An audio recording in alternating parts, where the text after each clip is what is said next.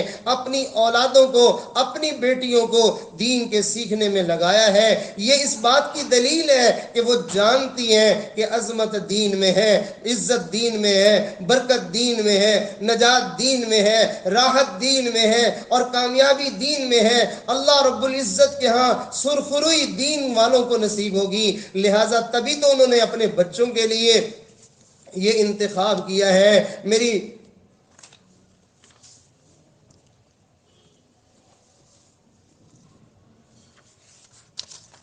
عزیزہ طالبات، آپ جو ہے وہ اس بات پر اللہ تعالیٰ کو شکر ادا کیجئے کہ اللہ تعالیٰ نے ہمیں یہ نعمت عطا فرمائی، اور جس قدر ہو سکے اپنے آپ کو جو ہے وہ اپنے آپ کے اوپر قرآن و حدیث کا رنگ چڑھانے کی کوشش کیجئے، اور اپنی زندگی کے اندر ڈھونڈ ڈھونڈ کے، جیسے گھروں میں آپ نے دیکھا ہوگا خواتین جب چاول بنانے لگتی ہیں یا کوئی دال بناتی ہیں تو وہ ایک ایک جو ہے وہ دانے کو ہٹا کے چنتی ہیں، ڈھونڈتی ہیں، کوئی جو ہے وہ مٹی، کوئی کنکر اس میں نہ ہو، اس لیے کہ اگر کوئی ایک بھی کنکر رہ گئی تو وہ سارا کھانے کا مزہ کرکرا ہو جائے گا۔ زندگی میں ہمارے ایک بھی اگر معصیت اور نافرمانی اللہ کی رہ گئی تو وہ ہماری پوری زندگی کا مزہ کرکرا کر کے رکھ دے گی۔ لہٰذا ہمیں ہر روز اپنی زندگی کا جائزہ لینا چاہیے اور اپنی زندگی کے اندر سے معصیت اور گناہوں کو ڈھونڈ ڈھونڈ کر نکالنا اور مٹانے کی کوشش کرنی چاہیے، اور اگر ہم اس میں جو ہے وہ آج کامیاب نہیں ہوئے اللہ کل ہمیں کامیاب کر دے گا،